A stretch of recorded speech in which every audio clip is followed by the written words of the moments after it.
계속해서 하나님 앞에 부르심을 받고 뒤늦게 신학을 시작하시고 목회하신 지 지금 꽤 오래 하시고 주로 선교를 많이 주로 하세요. 사법은행, 지금은 우리은행이죠. 거기 지점장님으로 계셨다가 하나님 부르심을 받고 신학을 하시고 목사님이 되셨습니다. 그리고 선교에 열정을 가지시고 하십니다.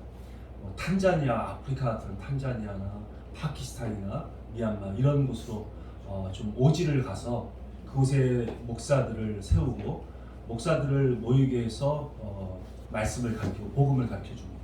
그래서 지도자를 양성하는 비전을 가지고 계세요.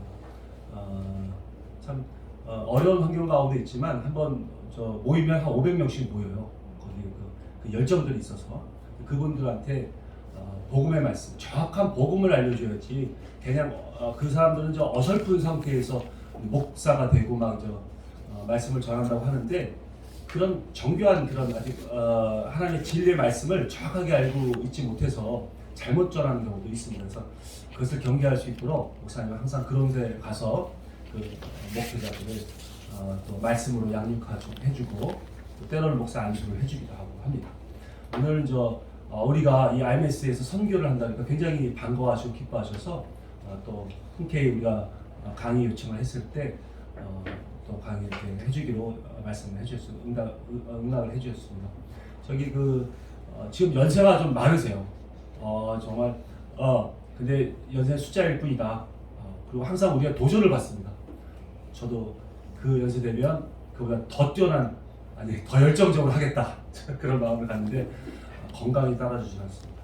그러니까 우리 이제 목사님 오셨을 때 우리가 그 말씀해 주시는 그 말씀 잘 듣고 복음이란 무엇인가, 선교적인 마인드의 그 복음이 무엇인지를 한번 우리가 듣고 이번 강의 듣고 다음 주에 듣고 두 번을 걸쳐서 우리에게 말씀해 주실 때 좀 우리가 깊이 새겨서 선교지에 가서 그 복음 말씀을 잘 전달할 수 있는 우리가 되었으면 좋겠습니다. 나오실 때 큰 박수로 환영하겠습니다.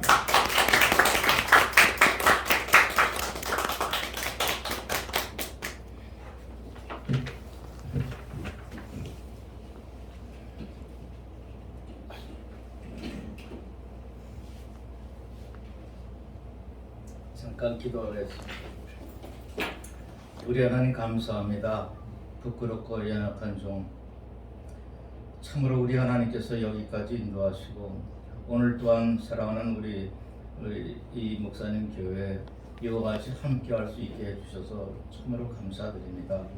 부족하지만은 참으로 주님의 요청이라 생각하고 그 주신 은혜를 따라서 잠깐 말씀을 전하고자 하오니 우리 하나님 여기에 함께 하시고 은혜로 충만케 해 주옵소서.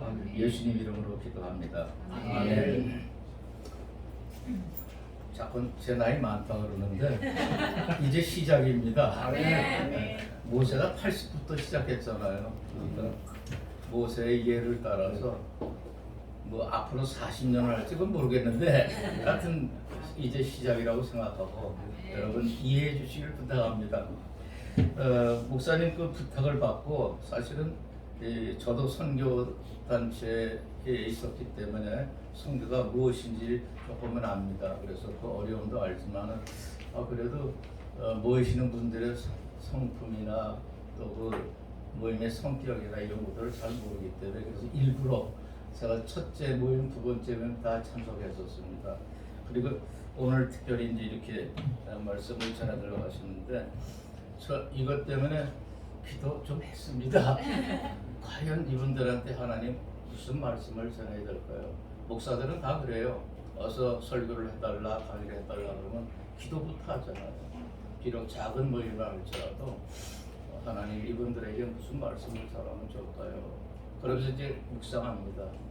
그런데 딱 떠오르는 것들이 있습니다. 그런데 여기서는 하나님께서 기초부터라는 그런 마음을 푹 주셨어요. 그래서 기초는 다 쌓아져 있는 사람들인데 그래갖고 참 주저했어요. 그래도 주신 것은 틀림이 없기 때문에 여러분들이 처음에 내가 공부 다시 시작한다 뭐 이런 생각으로 그냥 슬슬 넘어갈 테니까요. 여러분 그냥 들어주시기 부탁합니다. 제가 이거 비록 복음은 무엇인가 이렇게 시작하지만 이 기초적인 내용이지만 어디 가든지 처음에 제가 이것부터 시작합니다. 그러니까 그러니까 우리가 저 나가서 일하는 것이 선교 사역이잖아요. 또 여기 어떤 분은 보니까 아이들이 너무 좋아서 나가신다는 분이 계시더라고요. 얼마나 좋아. 근데 그분들도 나가서 사실은 복음을 잘 모르긴 하지만 그래도 결국은 하나님께서 인도하시는 거기 때문에 복음으로 인도하시거든요.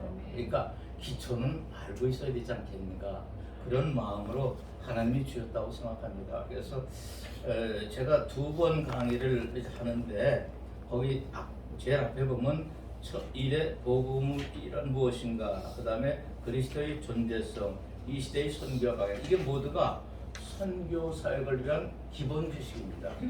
그래서 제가 이번 주에 그 준비한 건 복음이란 무엇인가라는 내용하고 그리스도의 존재성, 이 2개만 했고 나머지 3번째 것은 이 자료에 없습니다. 제가 만들어야 됩니다. 노인네가 이거 다 손수 쳐서 만든 겁니다. 아니, 대단하지 않아요? 네. 감사합니다. 좀 칭찬도 받고 싶은데. 자, 사랑하는 여러분, 우리가 여기 모인 목적은 첫째 선교입니다. 선교가 뭐냐? 복음을 전하는.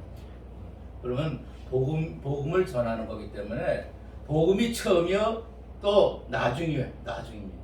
그러니까 이 복음이 무엇인가를 아는 것이 아주 중요한데 이 복음에 대해서 첫 마디로 나오는 것이 마가복음입니다.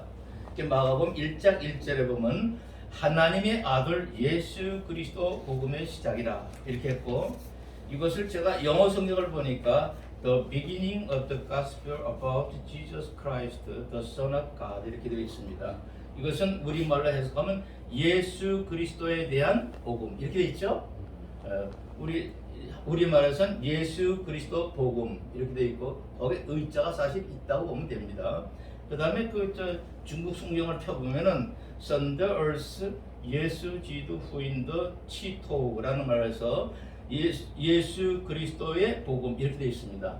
같은 말들이죠. 그러니까 이 복음을 예수 그리스도의 복음이라 예수 그리스도에 관한 복음이다 이렇게 말한 것은 이 복음에 대한 아주 가장 간단하고 적절한 표현이다 이렇게 보아지는 거죠. 그래서 복음은 오직 예수 그리스도로 말미암은 구원의 소식이다 간략하게 말할 수 있습니다. 이걸 더 간단하게 말한다면은 예수 그리스도 자체가 복음입니다. 예, 자체가 복음이에요. 즉 예수님은 그리스도다 이런 말이죠. 이런 말이에요. 자, 이 예수님이 그리스도라는 말은 그리스도 자체가 기름 부음 받은 사람이다 이런 뜻이거든요. 자, 이것은 다른 말로 바꾸면 기름 부음이는 하나님의 선택을 받았다는 뜻이거든. 왜 선택했어요? 예수님을 하나님께서 기름 부으신 것은 다른 어떤 의미도 여러 가지가 있지만 첫째는 세상을 구원할 자로서 선택하셨다는 거죠. 이것은 유일한 선택이에요. 다른 누구에게도 이와 같은 기름 부음을 주신 적이 없어요. 하나님은 오직 예수 그리스도 이분에게만 세상을 구원할 구원자로서 기름을 부으신 거죠. 이 세상에 많은 내가 구원자라고 나선 사람이 얼마나 많아요. 근데 실제로 하나님께서 기름 부어서 구원자로 선택한 분은 예수 그리스도, 예수님 한 분뿐이에요. 사람들이 모를 뿐이에요. 이 복음을 좀 더 만약에 구체적으로 말한다 그러면 여러분 자료에 보신 것처럼 그런 내용입니다. 자, 그거는 우리가 붉은 글씨로 했는데 한번 읽어보실까요? 같이 한번 읽어보십시다. 시작. 성령으로 잉태되어 동정녀 마리아에게서 탄생하신 예수님을 하나님의 아들과 그리스도로 믿고 그가 나를 위해서 십자가에서 나의 모든 죄를 대속하시고 죽으셨다가 사흘 만에 부활하시고 승천하시며 이제 곧 구원을 완성하시기 위하여 다시 오실 주님으로 믿는 사람은 누구나 하나님의 자녀로서 천국에 들어가게 되는 좋은 소식이라고 표현할 수 있다. 그래서 복음을 말할 때는 또 다른 말로는 천국 복음 이런 말을 많이 쓰죠. 그래서 예수님을 믿는 그 목적은 천국 가는 거예요. 물론 다른 말로도 많이 표현됩니다. 하나님의 자녀가 되기도 하고 죄에서 벗어나서 이제는 자유자가 되기도 하고 이런 여러 가지 말을 쓰지만 아주 간단한 것은 천국 가는 거예요. 믿지 않으면 지옥입니다. 천국 가는 거예요. 여러분, 제가 어느 날 좀 오래됐습니다. 내가 어느 날 가만히 생각하다 마태복음 보는 과정에서 마태복음 보니까요, 예수님이 4장부터 나오잖아요. 마태복음. 근데 4장부터 나오는데 한 장 한 장 들다 깜짝 놀란 게 있어요. 그건 뭐냐면 마태복음은요, 4장에 예수님이 출애한 때로부터 매 장마다 천국 또는 지옥, 하나님의 나라, 이것이 빠진 적이 없어요. 그래, 예수님께서는 이 땅에 오시자마자 제일 일성이 회개하라, 천국이 갖고 왔느니라.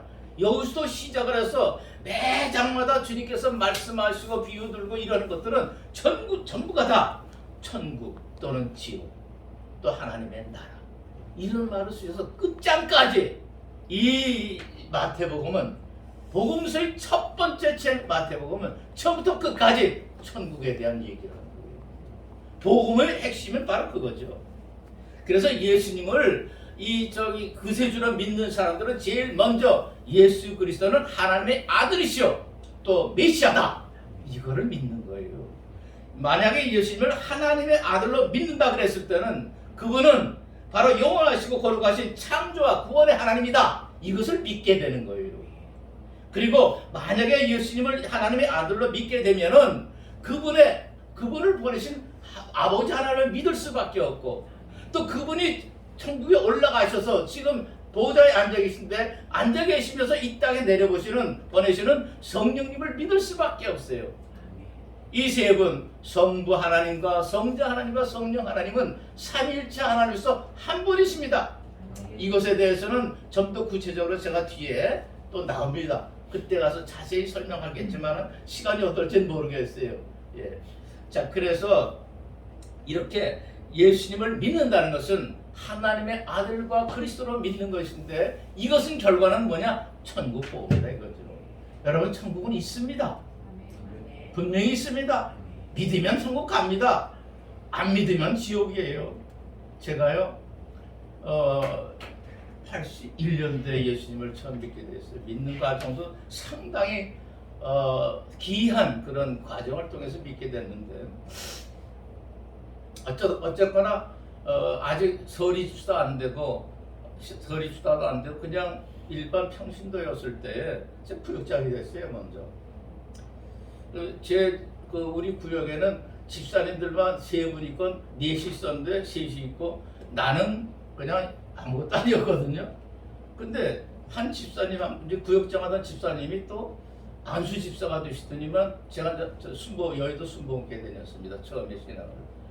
안수 집사 되시더니만 나더러 뭐라 그러냐면 다 구역이 모였을 때 저가 안수 집사가 됐기 때문에 이제 구역장 안 하고 조장합니다. 그러니까 우리 여기 있는 세 분 중에서 구역장을 뽑아야 됩니다. 그래요. 뽑으면 이제 집사님들이 두 분이나 했으니까 나야 뭐. 근데 이 양반이 말이죠, 딱 집어가서 안상호 씨가 구역장 하세요 그러는 거예요.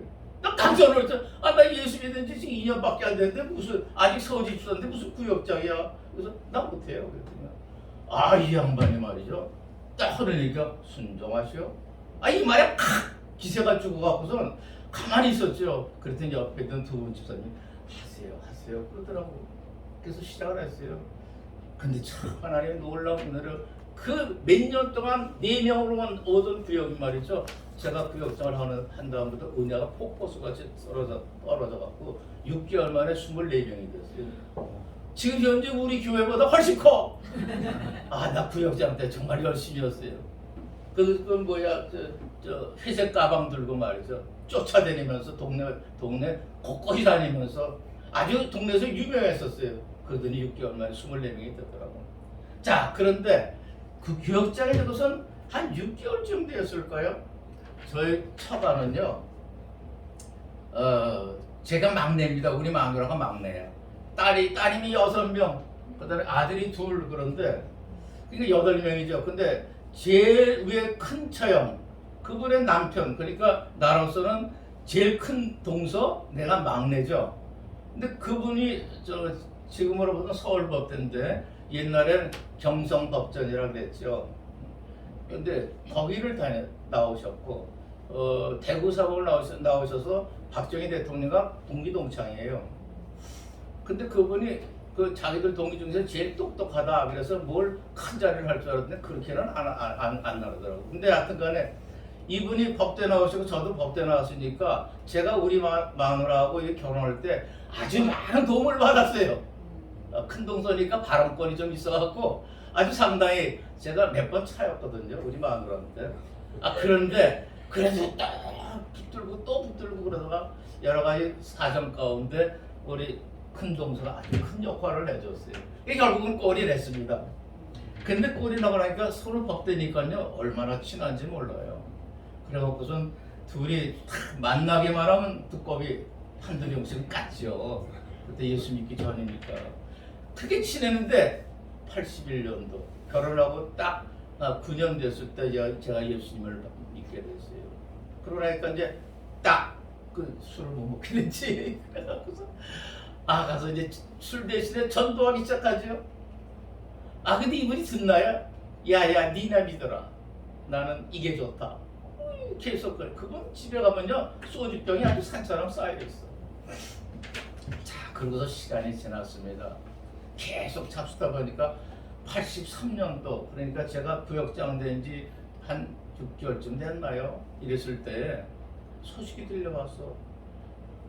큰형님이 저 암에 걸렸는데 배가 이렇게 물배가 찼다 이러는 거예요.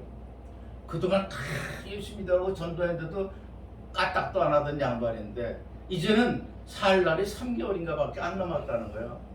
이야 이거 참 큰일 났네. 이게 어떻게 해요?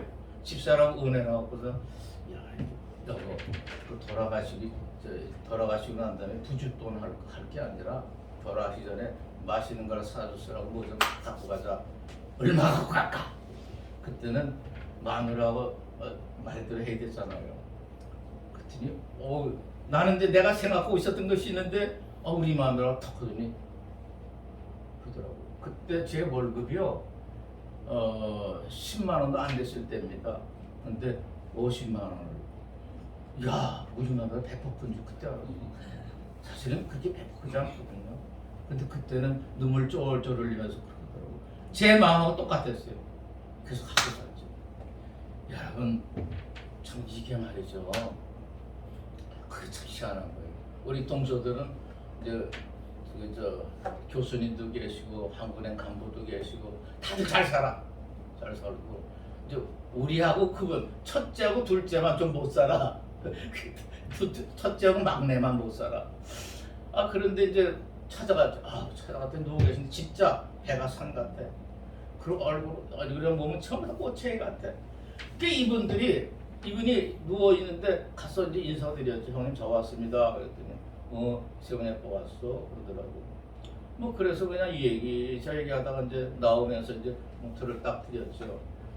그랬더니 이거 뭐야 그래서 금액도 모르고 뭐야 그래서 근데 형님 저기 마시는 거 좀 사잡수세요. 나 못 받아. 아니 왜 못 받아요? 그랬더니 내가 자네 사는 거 아는데 어떻게 받아? 그래? 이거 봐라. 그래서 내가 그랬지. 형님은 내가 아프면은 이런 거 안 줄 겁니까? 그래서 아무 소리 안 하더라고. 그러니까 받으세요. 그리고 나왔죠. 근데 말이에요. 그 다음날 제가 은행에 출근하고 그때는 제가 정확히 입고 있었어요. 그래서 거기 있는데 전화가 따라랑 왔어 우리 마누라한테. 마누라는 우리 마누라 절대로 근무 중에 전화 안 합니다. 특별한 경우 아니면. 근데 뭔가 특별한 경우가 있는 거야. 그 전화를 또 받았더니 여보 이거 어떻게 된 일이야? 왜 그래 그랬더니 형부가 이번 주에 교회 나가시겠대. 너무 놀랐어요. 이게 나중에 한 일이지만은 이번이 이제 우리 가고 난 다음에 봉투를 까본 거라. 까봤더니 어마어마하게 들은 거라. 왜 그러냐면 바로 며칠 전에 정말 그때 제일 잘 살았던 의대 교수님하는 우리 둘째 동서가 있어요. 그분이 왔다 가는데 2만 원 놓고 간 거라. 2만 원도 여러분 그때는 컸어요. 근데 이건 막내가 잘 못 사는 막내가 그러니까 50만 원들이 깜짝 놀란 거예요. 그런데 바로 그때 성령이 역사하셨어. 그러면서 지금 마누라한테 이렇게 얘기하더래요. 여보 한참 수그리고 있더니만 세훈이 아빠가 믿는 예수가 뭔지 모르지만 그거 한번 믿어봐야 되겠다. 그러더래요. 빨리 연락해라. 내가 너 주일날 가야 되겠다. 아, 얼마나 감사하지. 그래 이 양반을 붙들고 말이죠. 주일날 그 저 회색 가방 들고 택시, 그때 제가 차가 없어서 택시를 이제 대전에서 꼭 갔죠. 가서 이 양반을 그냥 일으켜 세워서 이만하니까 그냥 붙들고 양쪽에서 붙들고 차에다 이제 모시고서 그 수목에 갔죠. 11시 예배 갔는데 11시 예배 정말 사람 너무 많아요. 벌써 9시 예배에서 끝나고 나오는 분들을 갖다가 대기해서 딱 대기하고 섰는데 그 선에 수만 명이 있는 거예요. 도저히 우리 형님 모시고 들어갈 수가 없어. 걔네 가방 들었으니까 제일 앞에 가서 안내하는 분한테 집사님, 우리 형님 오늘 처음 오셨는데 이거 이렇습니다. 나 먼저 들어가야겠습니다. 그러세요? 빨리 들어가세요. 빨리 들어가세요. 그러고서 제일 앞자리에 앉았죠. 예배 이제 시작됐는데 내가 시작 전에 그랬어요. 형님 오늘 처음 오셨는데 목사님이 이제 설교하시다가 마지막에 오늘 처음 와서 예수 믿을 분은 일어나세요. 그럴 때 정말 형님이 예수 믿을 마음이 있으면 일어나세요. 그리고 아니면 안 일어나도 좋습니다. 그랬어요. 그랬더니 말면 이제 조 목사님께서 이제 기도를 한다고 이제 일어나라 그러니까 이분이 일어나시는 그때 내가 안 도와줬어. 스스로 일어나라고. 그래서 내가 어깨를 좀 떨면서 일어나시더라고. 그리고 그 기도를 다 받았어. 이야, 그때 제가 눈물을 흘렸어요. 얼마나 감사하고 됐잖아요. 자기 스스로 지금 결단한 거 아니에요. 그냥 컴포덕 앉으시더라고. 이야, 그러고선요 며칠 있다 돌아가셨어. 야, 돌아가셨는데 나는 그 돌아가신 거 몰랐어. 근데 돌아가시고 나니까 이제 그 하나님이 막 울고 울었을 거 아니에요. 엉엉 울고 이제 그 연희동 살으셨기 때문에 그 연세대학교 세브란스가 가까워요. 근데 그 전화로 그 앰뷸런스를 부르는데 앰뷸런스가 한 1시간 정도 만에 왔나 봐요. 그래서 거기서 싣고 가니까 숨이 끊어졌는데 이제 1시간 만에 갔으니까 완전히 이제 돌아가셨죠. 그래서 그 돌아가셔갖고 이제 신천을 덮어놓은 거예요. 그리고 옆에서 이제 하나님이 엉엉 울고 있는데 갑자기 좀 있다가 이분이 벌떡 일어난 거예요. 완전히 돌아가셨는데 신천 덮어놨으니까 의학적으로 다 죽은 분이에요. 근데 벌떡 일어나고서 앉아갖고 하는 얘기가 마누라 살아난 줄도 모르고 엉엉 울고 있는 거라. 그랬더니 여러분 살아남은 그 첫마디를 어떻게 하겠어요? 하나님 감사합니다. 뭐 이게 정상 아니겠어요? 근데 그게 아니라 그 마누라한테 툭툭 야 이 사람아 왜 자꾸 울어? 그거 얼마나 좋은데 말이야. 당신 자꾸 울라고 내가 또 내려왔잖아. 이야 여러분 이분이 천국을 보고 왔어. 천국 있습니다 여러분. 얼마나 감사해요. 그래 살아났어. 난 그것도 모르고. 그러니까 그때는 우리 처형도 아직 예수 믿지 않고 그랬기 때문에 그게 뭔지 몰랐지. 이 양반이 실족했나? 살아나긴 했어. 뭔가 이게 뭐 잘못됐나? 이렇게만 생각했지. 천국과 지옥을 알지도 못하니까. 근데 형님이 갔다 온 거라. 너무 얼마나 좋은데 말이야. 당신이 자꾸 우는데 그 소리가 들리는 거예요. 그래갖고선 너 좀 이따 올라오라 그러고 내려보내더래요. 그래서 도로 내려왔어. 이야 그것도 모르고 그 다음 날 제가 그러니까 이제 중환자실에서 빠져나와 갖고 이제 일반 병실로 옮겨진 거예요. 근데 나는 그것도 모르고 그분 이제 어디 입원하는지 그것만 확인하고서 이제 출근하면서 이제 7시 새벽에 이제 그 병실로 갔죠.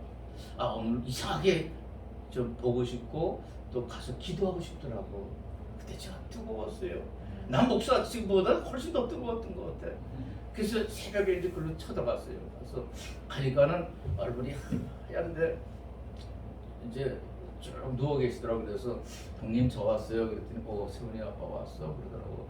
그러면서 이제 얘기저기 하다가 형님 제가 기도하고 싶은데 기도 받으시려고 그랬더니 그래 기도 좀 해줘.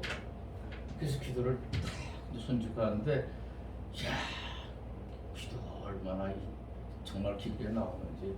제가 손 붙잡고 기도를 한 30분 이상 한 것 같아요.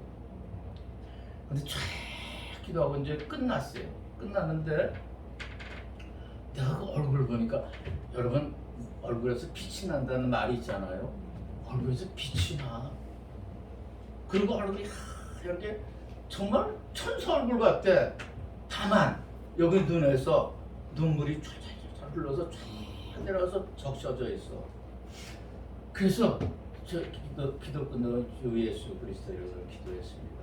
끝나고 이제 형님 손을 붙잡고 형님 기도 끝났어요. 그랬더니 가만히 눈을 뜨면서 내 손을 꼭 잡고 이렇게 얘기를 해요. 세원이 아빠, 세나가 기도할 때 내가 뭘 본 줄 알아? 그래? 아니, 뭘 봤다고?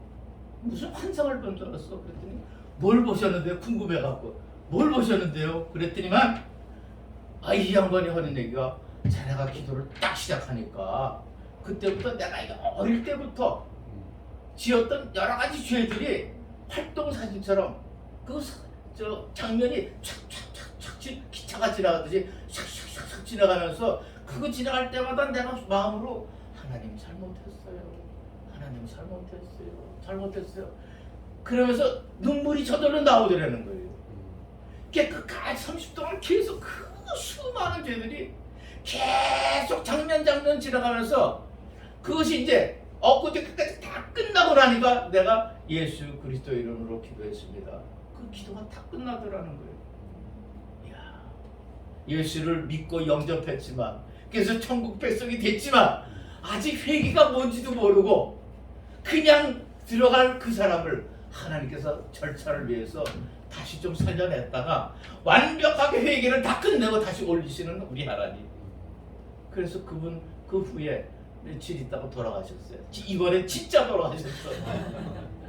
야, 그래서 저는 이제 만약에 죽으면은 그분이 제일 먼저 만나고 싶어. 우리 장모님도 만나고 싶지만 여러분 복음은 그것입니다. 천국 가는 거예요. 이 복음을 위해서 믿지 않으면 지옥 갈 수밖에 없어요. 그분이 천국 갔다면은 그분이 만약에 내 이 전도를 받지 않고 또 성령께서 인도하시는 대로 그분을 찾아서 위문을 하지 않았다면은 그분은 지옥 갔을 겁니다.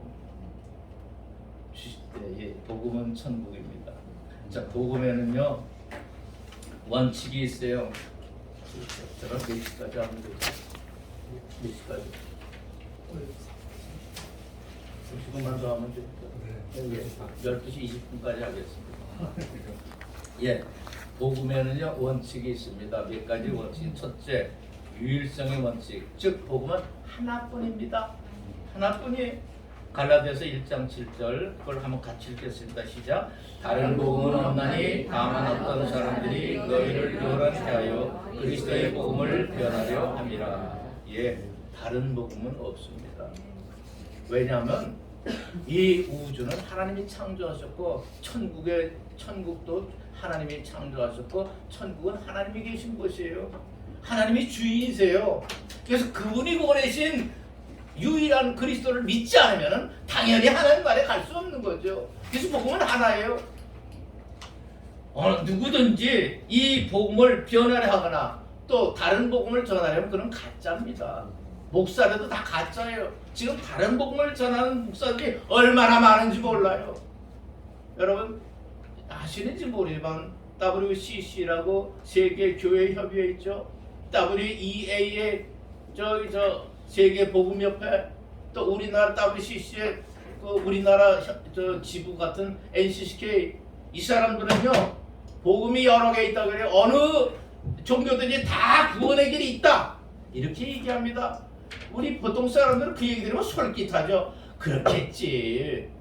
불교도 그 얼마나 전통적인 종교인데 왜 거기 구원이 없겠어? 구원이 없더라도 왜 많은 사람들이 거기 가겠어? 이렇게 얘기할 수 있어요. 그 말은 다 잘 믿깁니다. 그러나 실제로 가보면은 진짜 죽어서 가보면은 오직 복음은 하나밖에 없는 거예요. 얼마나 많은 사람들이 속고 있는지 몰라요. 종교 통합을 부르짖는 이 많은 목사들이 있어요. 가짜들입니다. 가짜들입니다.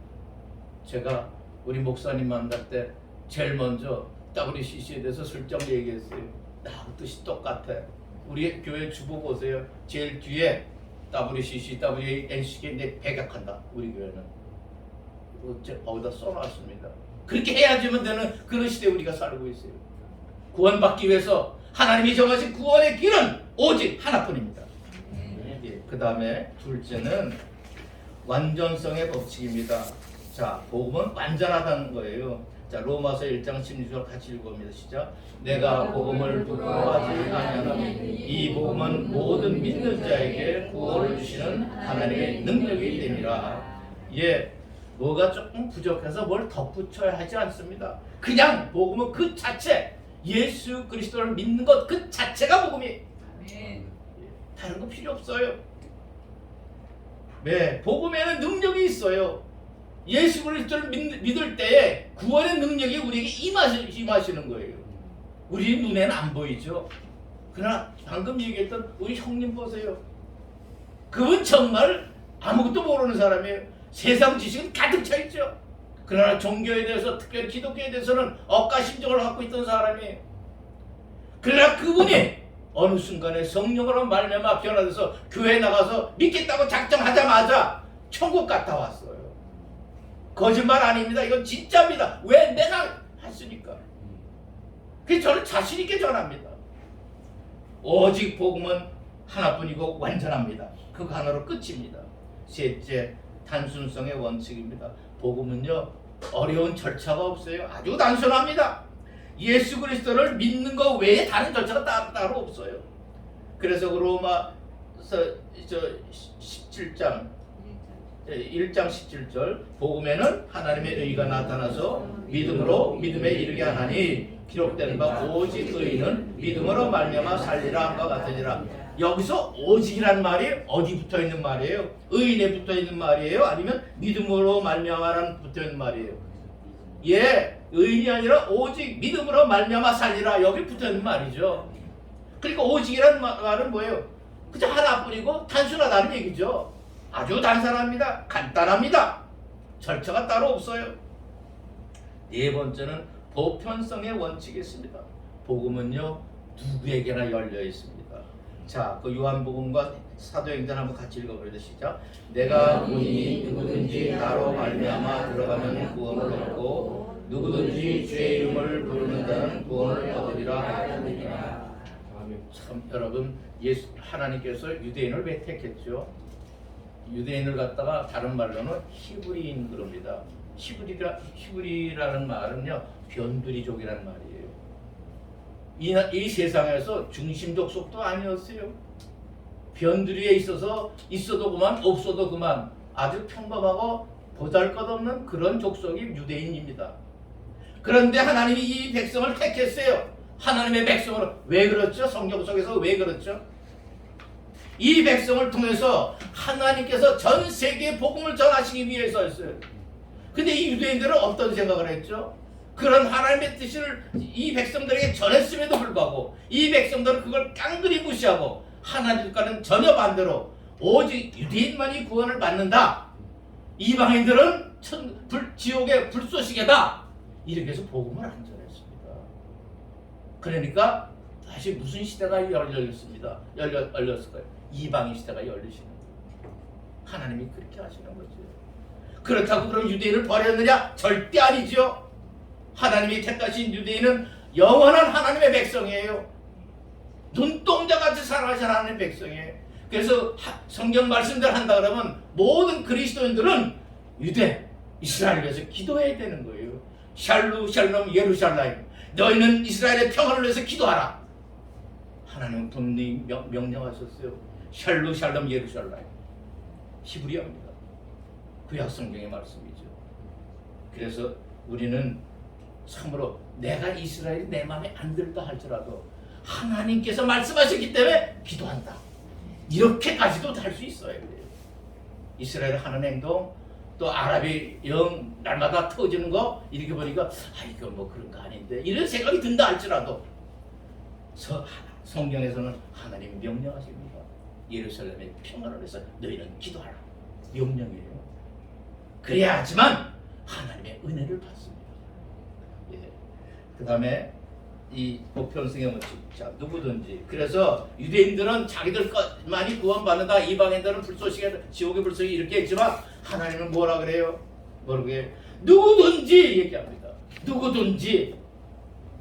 예, 이 문이 좁아도 누구든지 그게 얼굴이 검은 사람이나 흰 사람이나 노란 사람이나 상관없다는 거예요.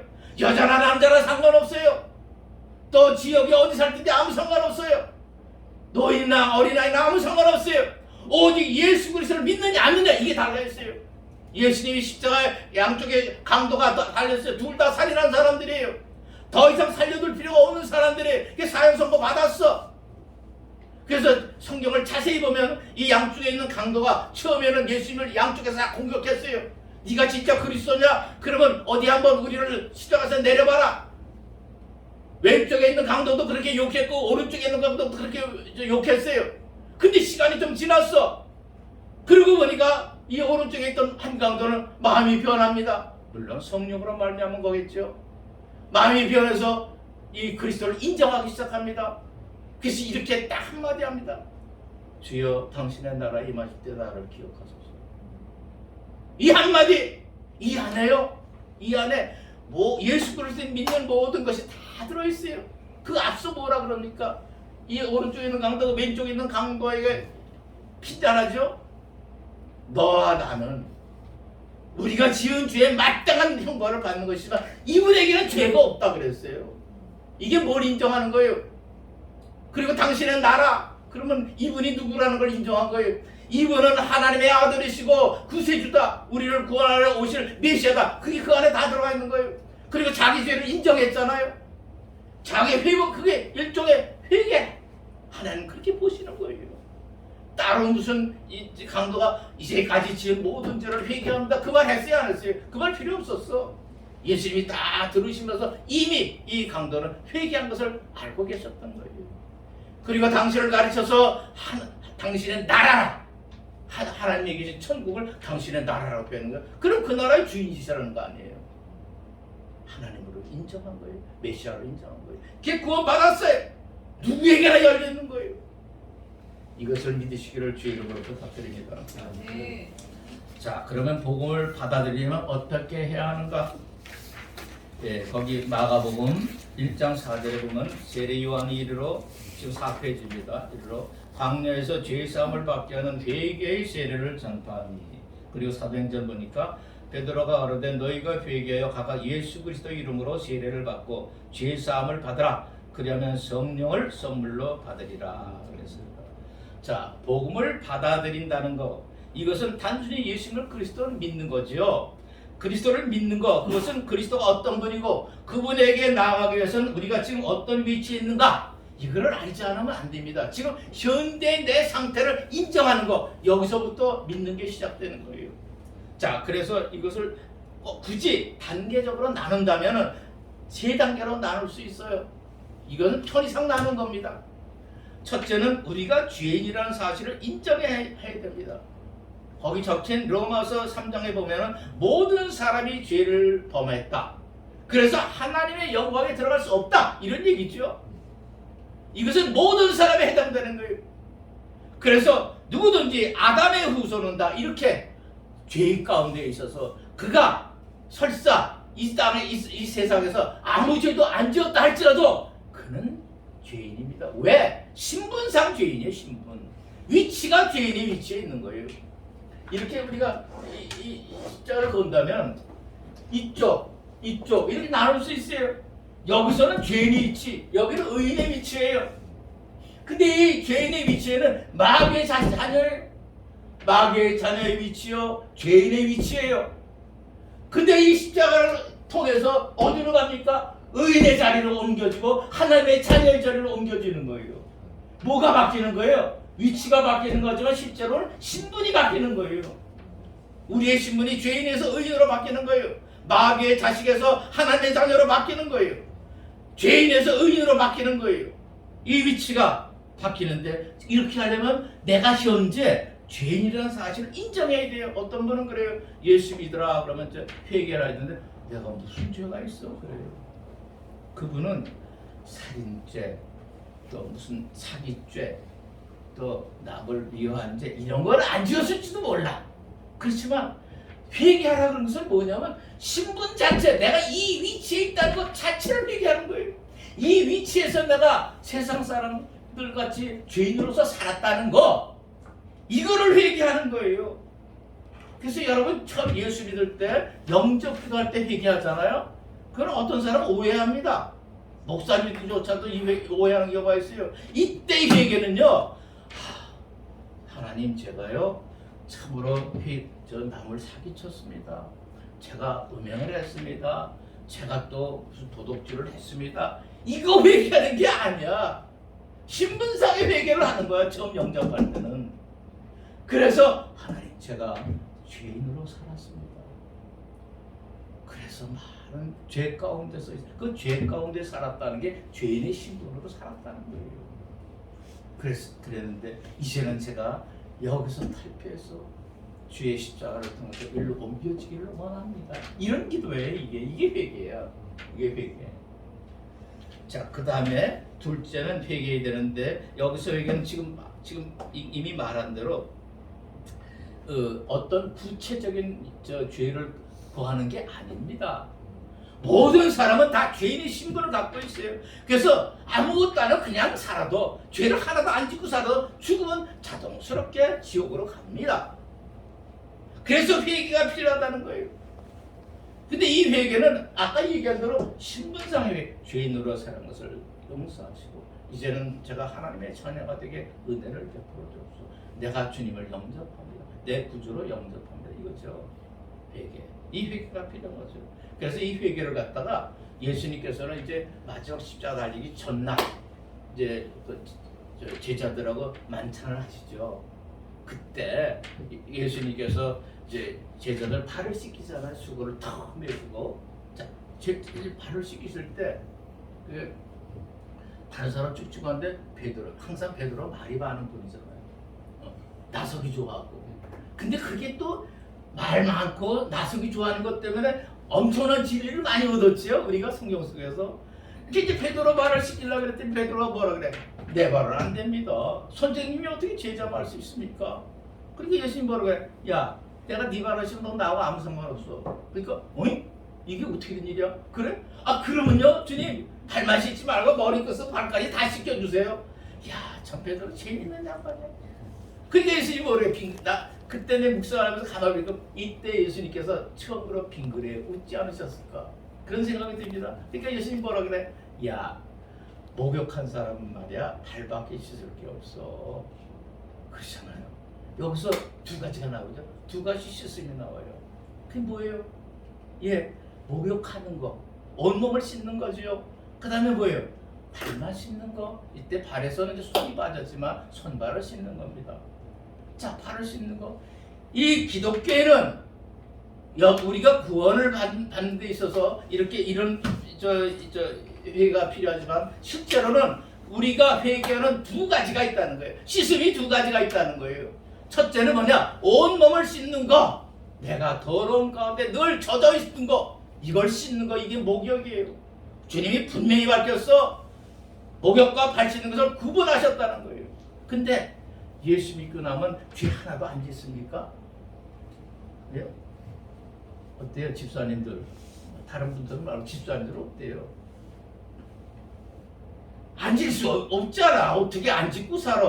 왜? 하나님은 우리를 구원하시는 다음에 이 육신을 갑자기 바꿔서 전혀 다른 육신으로 만들었으니까 아니에요. 살던 거 그대로 사는 거야. 위치가 바뀐 것 뿐이지. 우리 영의 위치가 바뀐 것 뿐이에요. 자, 그런데 죄를 짓게 돼요. 그럼 어떻게 해야 돼? 아, 이제 발을 씻어야지. 매일 발을 씻어야 되잖아. 그렇잖아요. 목욕은 평생에 한 번 하면 돼. 그렇지만 발은 어떻게 해? 손발은 매일 씻어야 돼. 이게 우리 기독교에서의 회개예요. 구원파에서는 이렇게 얘기합니다. 아니, 한 번 회개해서 구원받았으면 됐지. 왜 맨날 새벽에 나와서 울고 짜고 회개 또 하냐? 그 사람은 아직 자기가 구원받지 못한 것이다. 있다고 얘기를 합니다. 그거 완전히 이단이에요, 여러분. 그렇게 말하면 성경도 모르는 거예요. 예수님도 이렇게 두 가지 씻음을 대해서 얘기했죠. 그 다음에 여러분 성막론 알아요?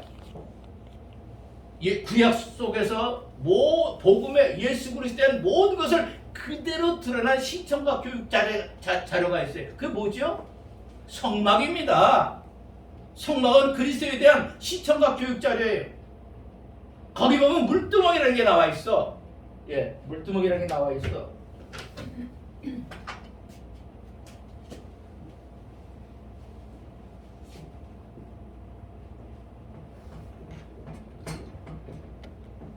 이게 동문이에요. 여기로 딱 들어가죠. 들어가면 여기 이제 번제단이 있습니다. 번제단이 있어요. 그리고 이 번제단 바로 뒤에 이렇게 물을 담는 큰 그릇이 있어요. 그릇이 있어. 그리고 이제 이 성소로 들어가면 이거는 이제 성막이죠. 들어가고 뜰로 들어가고 여기 들어가면은 여기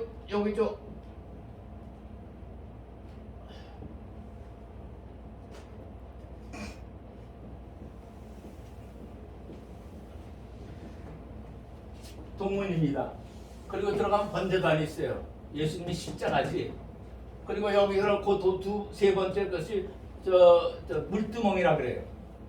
물두멍은 크다는 것에 물이 있는데 이 물두멍에서 제사장들이 두 가지 일을 합니다. 제사장으로 임명받을 때 평생에 한 번이지 뭐. 그때 이 물두멍에서 그 옷을 제사장의 옷을 머리 끝서발에 다 벗깁니다. 다 벗기고 이 물을 떠서 머리서부터 발끝까지 깨끗이 씻깁니다. 그런 다음에야 제사장 옷을 입을 수 있어요. 자, 그런 다음에 이제는 제사장 옷을 입었어. 그런데 제사장 일을 하죠. 제사장 일이라는 게 여기 이 번제 제사 드리고 또 이 안에 들어서 떡도 정돈하고 먹기도 하고 여기 불도 켜기도 하고 향단에 향을 살리기도 하고 1년에 한 번씩 대제사장은 이 안에 법궤를 보러 들어가죠. 지성소에. 자, 근데 여기서 이렇게 일을 하면서 이 일을 할 때 반드시 거쳐야 되는 게 있어요. 그건 뭐냐? 여기서 물을 퍼서 손을 씻어요. 수족을 씻어야 되는 거예요. 그것은 하루에도 몇 번 하고 또 매일매일 해야 되는 일이에요. 목욕은 1년에 한 번 하지만. 자, 그러니까 구약 속에서도 하나님께서 분명히 그리스도인들에게 두 개의 회개가 필요하다. 두 개의 씻음이 있다는 걸 보여주시는 거고, 또 신약 속에서도 예수님께서 요한복음 13장을 통해서 이 목욕과 발 씻음을 보여주시는 거예요.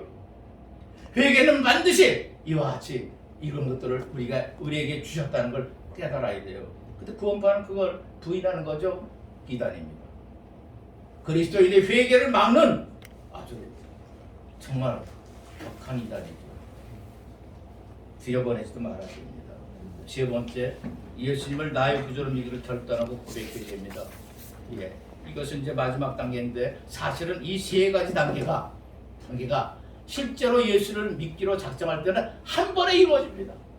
제가 편의상 세 단계로 나눴을 따름이지. 실제로 이제 예배드리고 예수를 믿겠다고 작정할 때는 한순간에 이루어지는 거예요. 한순간에 이루어집니다. 자, 그 다음에 복음을 받아들이는 사람들에게 주시는 은혜. 어떤 은혜를 우리가 예수 믿기로 작정했을 때 어떤 은혜가 있느냐? 이랬을 때는 자, 첫째, 죄가 사해집니다. 예, 거기 골로새서 1장 14절 그 아들 안에서 우리가 구속고 죄 사함을 얻었도다. 그 아들 안에서라는 것은 우리가 예수님을 나의 구주로 영접하겠습니다. 이렇게 진짜 믿기로 결단하는 순간 우리는 그리스도 안에 있게 됩니다. 그래서 그 안에서 우리가 구속을 받는 거예요. 구속이라는 게 뭐예요? 구속은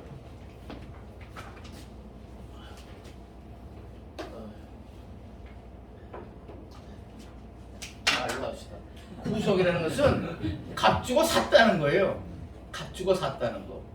그러니까 그쪽에 구자도 이 조개 패트가 써 있고 속에 속자도 조개 패트가 써 있어요. 옆에 이 조개 패라는 게 옛날에는 화폐예요. 이 조개가 화폐라. 그래서 돈 주고 내가 너를 샀다. 이게 구속이라. 그래, 값을 주고 어떤 값을 주든 값을 주고 샀다는 거예요. 그래서 예수께서 우리가 예수를 믿을 때 우리를 구속했다는 것은 우리를 무엇인가 값을 주고 우리를 샀다는 의미가 돼요. 특별히 옛날에는 노예 제도가 있어서 노예를 사고 팔았죠. 그럼 노예들을 어떻게 하냐면 이 링 안에다 노예를 뭐라 넣습니다. 그러면 그 링 안에 이렇게 줄쳐진 링 안에 그 노예들이 쭉 있으면은 이제 그 사고 싶은 사람이 가서 입 벌려봐, 입을 벌리고, 그리고 또 귀도 만져보고, 뭐 어디도 이런 데도 만져보고, 그러고서 이제 이 친구 내가 사야겠다. 그러면은 돈을 지불합니다. 그걸 나옵니다. 거기서 나오는 거예요. 근데 일단 주인이 이 사람이야. 우리 예수님께서 우리를 구속하셔서 어떻게 했어요? 내가 너를 지명했다. 그래서 나를 지명했어.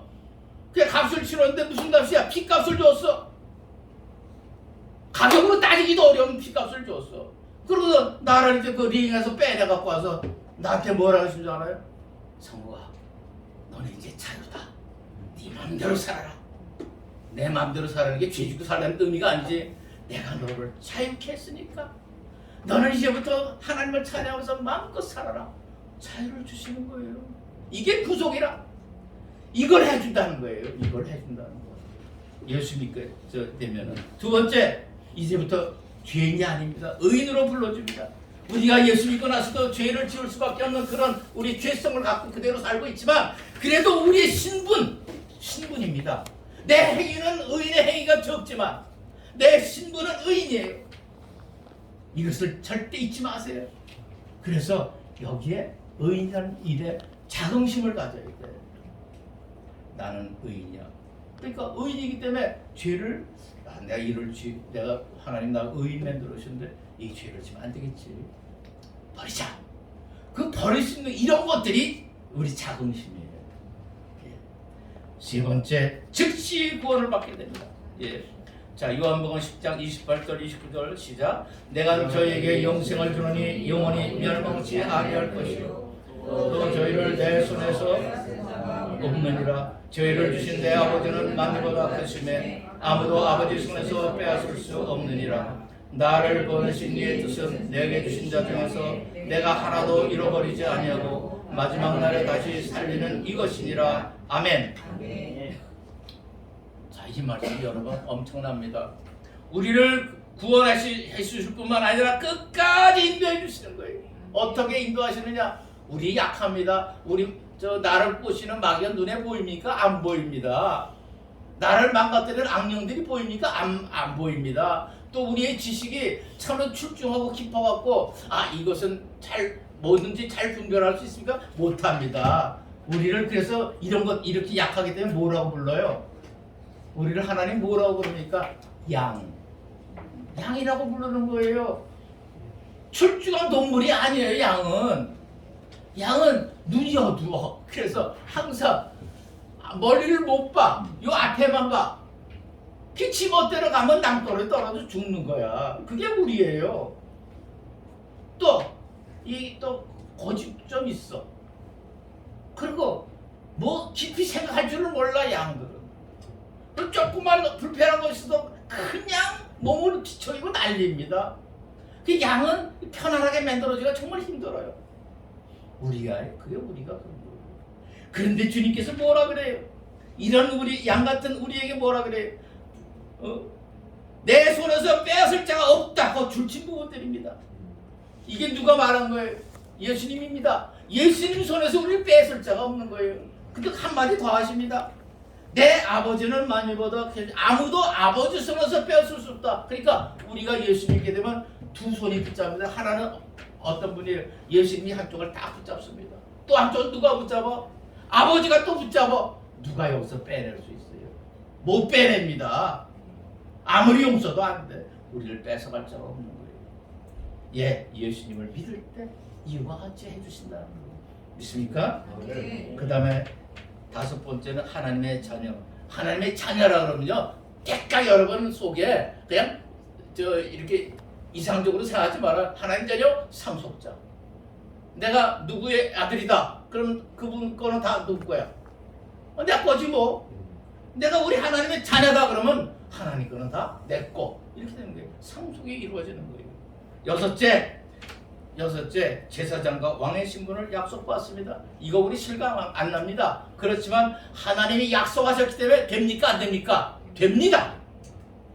아유, 굉장하잖아요. 우리는 단순하게 이제부터 예수님을 믿겠습니다. 참으로 영접합니다. 이제 나를 구원해 주세요. 요렇게 말한 것밖에 없는데, 그리고 이걸 진심을 담아서 하나님께 고백한 것밖에 없는데 우리에게 주신 것은 어마어마하게 많은 거예요. 왕 시켜줘. 이 나라 대통령 해먹으려고 얼마나 난리를 칩니까? 나쁜 짓 많이 하고 사람 죽이기까지 하고. 그거 해봤자 몇 년이야? 5년. 근데 우리는 뭐야? 왕을 시켜준대. 근데 얼마나 시켜줘? 한 10년 시켜주나? 아닙니다. 영원도 못하고 시켜준다. 기가 막히죠. 근데 왕은 여기서 영어 성경 레인, 통치한다 그랬어요. 통치한다 그랬는데 이 통치가 뭘 통치하는지, 통치하려면 뭐가 있어야 돼? 우선 국민이 있어야지, 또 땅이 있어야지, 또 왕권이 있어야지 되잖아. 그거 다 준다는 거예요. 통치하는 거. 누가 우리의 백성인지 우리는 몰라요. 지금 하나님이 그렇다면 그런 거예요. 아멘. 자, 근데 이 왕께서 우리에게 명령하십니다. 이제 마치겠습니다. 자, 이 왕의 명령은 뭐냐? 너희는 가서 모든 족속으로 제자를 삼아 아버지와 아들과 성령 이름으로 세례를 주라. 그리고 내가 너희에게 부르는 모든 것을 지키게 해라.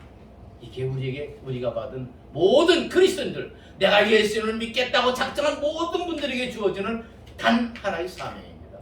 이거는 여러분 누구에게 있는 사명이에요? 저절로 주어지는 사명이에요. 왜? 내가 구원받았으니 다른 이웃들도 구원시켜야 되는 거예요. 이건 너무나 당연한 거예요. 그래서 저도 죽을 둥 살 둥 전 세계를 돌아다녔어요. 10개 나라에 아마 지난 봄까지 71회를 비행기를 탔습니다. 물론 중국 내에서 왔다 갔다 비행기 타면 제껴놓고, 하여튼 서울에서 출발해서 나간 게 금년까지 71회를 갔다 왔어요. 이야, 선교의 선자도 모르던 저를 하나님이 구원하신 다음에 이렇게 쓰시는 거, 앞으로도 이제 다 됐으니까 이제 갈 준비만 하고 있는 거, 저 그렇지 않습니다. 오히려 여러분보다 더 큰 소망 갖고 있는지 몰라요. 저는 저 꿈이 있습니다. 아직도 얘기하기 곤란하지만 욕 먹을까봐 그렇지만 꿈이 있습니다. 여러분이야말로 더 큰 꿈 가지세요. 왕의 명령, 여러분 모두에게 주신 명령입니다. 이것을 수행해서 복받는 여러분 되실 주의 이름으로 축원드립니다. 우리 하나님 감사합니다. 오늘 첫 시간 이렇게 복음이란 무엇인가를 다시 한번 우리가 살펴보았습니다. 아버지, 이 복음 가운데 생명이 있고 이 생명을 우리가 받았으니 또한 이웃들에게 이 생명을 또한 주어야 하지 않겠습니까? 이것을 위해서 여기 자리에 모였고 또한 우리가 예배드리며 또한 하나님께 고소합니다. 우리의 사명을 잘 알아서 끝까지 실수하지 않고 또 실망하지 않고 이 사명을 감당할 수 있도록 도와주옵소서. 주 예수 그리스도의 이름으로 기도합니다. 아멘. 감사합니다.